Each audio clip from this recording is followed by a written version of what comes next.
had other sons and daughters. Altogether,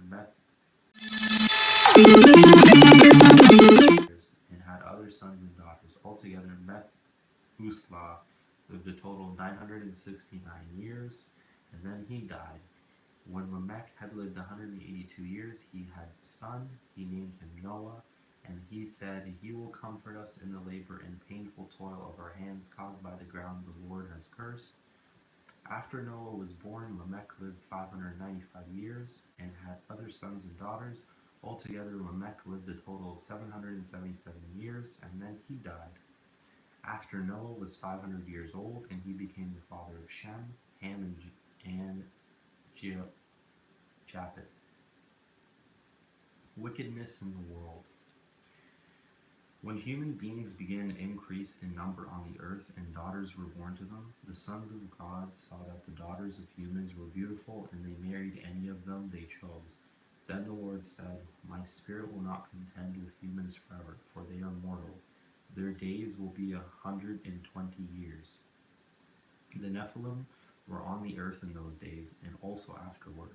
When the sons of God went to the daughters of the humans and had children by them, they were the heroes of old, men of renown. The Lord saw how great the wickedness of the human race had become on the earth, and that every inclination of the thoughts of the human heart was only evil all the time. The Lord regretted that he had made human beings on the earth, and his heart was deeply troubled. So the Lord said, "I will wipe from the face of the earth the human race that I have created, and with them the animals, the birds, and the creatures that move along the ground, for I regret that I have made them." But Noah found favor in the eyes of the Lord. Noah and the flood. This is the account of Noah and his family. Noah was a righteous man, blameless among the people of his time, and he had walked faithfully with God. Noah had 3 sons, Shem, Ham, and Japheth.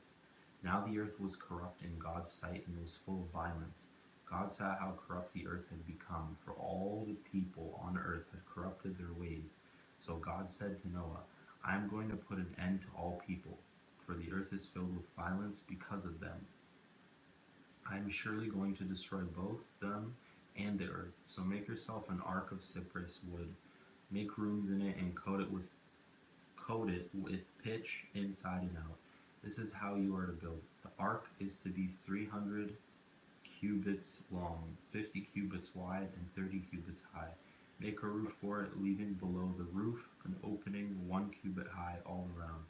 Put a door in the side of the ark and make a lower, middle, and upper decks. I am going to bring flood waters on the earth to destroy all life under the heavens, every creature that has the breath of life in it. Everything on earth will perish. But I will establish my covenant with you, and you will enter the ark. You and your sons and your wife and your sons' wives with you. You are to bring into the ark 2 of all living creatures, male and female, to keep them alive with you. 2 of every kind of bird, of every kind of animal, and of every kind of creature that moves along the ground will come to you to be kept alive. You are to take every kind of food that is to be eaten and store it away as food for you and for them. Noah did everything just as God commanded him. The Lord then said to Noah, "Go into the ark, you and your whole family, because I have found you righteous in this generation. Take with you 7 pairs of every kind of clean animal, a male and its mate, and 1 pair of every kind of unclean animal, a male and its mate, and also 7 pairs of every kind of bird, male and female, to keep their various kinds alive throughout the earth. 7 days from now I will send rain on the earth for 40 days and 40 nights, and I will wipe from the face of the earth every living creature I have made." And Noah did all that the Lord commanded him. Noah was 600 years old when the flood waters came on earth, and Noah and his sons and his wife and his sons' wives entered the ark to escape the waters of the flood. Pairs of clean and unclean animals, of birds, and of all creatures that move along the ground, male and female, came to Noah and entered the ark, as God commanded Noah. And after the 7 days the flood water came on earth. In the 600th year of Noah's life, on the 17th day of the 2nd month, on that day all the springs of the great deep burst forth, and the floodgates of the heavens were opened. And rain fell on the earth 40 days and 40 days. On that very day, Noah and his sons, Shem, Ham, and Japheth, together with his wife and the wives of his 3 sons, entered the ark. They had with them every wild animal according to its kind, all livestock according to their kinds, every creature that moves along the ground according to its kind, and every bird according to its kind, everything with wings. Pairs of all creatures that have the breath of life in them came to Noah and entered the ark. The animals going in were male and female, of every living thing, as God had commanded Noah. Then the Lord shut him in. For 40 days the flood kept coming on the earth, and as the waters increased, they lifted the ark high above the earth. The waters rose and increased greatly on the earth, and the ark floated on the surface of the water. They rose greatly on the earth, and all the high mountains under the entire heavens were covered. The waters rose and covered the mountains to a depth of more than 15 cubits. Every living thing that moved on land perished: birds, livestock, wild animals, all the animals that swarm over the earth, and all mankind. Everything on dry land that had the breath of life in its nostrils died. Every living thing on the face of the earth was wiped out: people and animals, and the creatures that move along the ground, and the birds were wiped from the earth. Only Noah was left, and those with him in the ark. The waters flooded the earth for 150 days. But God remembered Noah and all the wild animals and the livestock that were with him in the ark, and he sent a wind over the earth, and the waters receded. Now the springs of the deep and the floodgates of the heaven had been closed, and the rain had been stopped falling from the sky. The water receded steadily from the earth. At the end of the 150 days, the water had gone down, and on the 17th day of the 7th month, the ark came to rest on the mountains of Ararat. The waters continued to recede until the 10th month, and on the first day of the 10th month, the tops of the mountains became visible.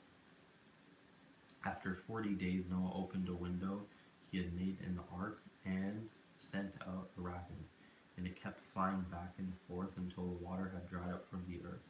Then he set out a dove to see if the water had receded from the surface of the ground, but the dove couldn't find nowhere to perch because there was water over all the surface of the earth, so it returned to Noah in the ark. He reached out his hand and took the dove and brought it back to himself in the ark. He waited 7 more days and again sent out the dove from the ark. When the dove returned to him in the evening, there was in its beak a freshly plucked olive leaf. Then Noah knew that the water had receded from the earth. He waited 7 more days and sent the dove out again, but this time did not return to him. By the first day of the first month of Noah's 601st year, the water had dried up from the earth. Noah then removed the covering from the ark and saw that the surface of the ground was dry. By the 27th day of the 2nd month, the earth was completely dry. Then God said to Noah, "Come out of the ark, you and your wives, and your sons and their wives. Bring out every kind of living creature that is with you, the birds, the animals, and all the creatures that move along the ground, so that they can multiply on earth and be fruitful and increase in number on it." So Noah came out, together with his sons and his wife and his sons' wives, all the animals and all the creatures that move along the ground, and all the birds. Everything that moves on land came out of the ark, one kind after another. Then Noah built an altar to the Lord, and taking some of the clean animals and clean birds, he sacrificed the burnt offerings on it. The Lord smelled the pleasing aroma and said in his heart, "Never again will I curse the ground because of humans, even though every inclination of the human heart is evil from childhood, and never again will I destroy all living creatures as I have done. As long as the earth endures, seed time and harvest, cold and heat, summer and winter, day and night will never cease." God's covenant with Noah. Then God blessed Noah and his sons, saying to them, "Be fruitful and increase in number and fill the earth. The fear and dread of you will fall on all the beasts of the earth, and on all the birds in the sky, on every creature that moves along the ground, and on all the fish in the sea. They are given into your hands. Everything that lives and moves about will be food for you. Just as I gave you the green plants, I now give you everything. But you must not eat meat that has lifeblood still in it, and for your lifeblood I will surely demand an accounting.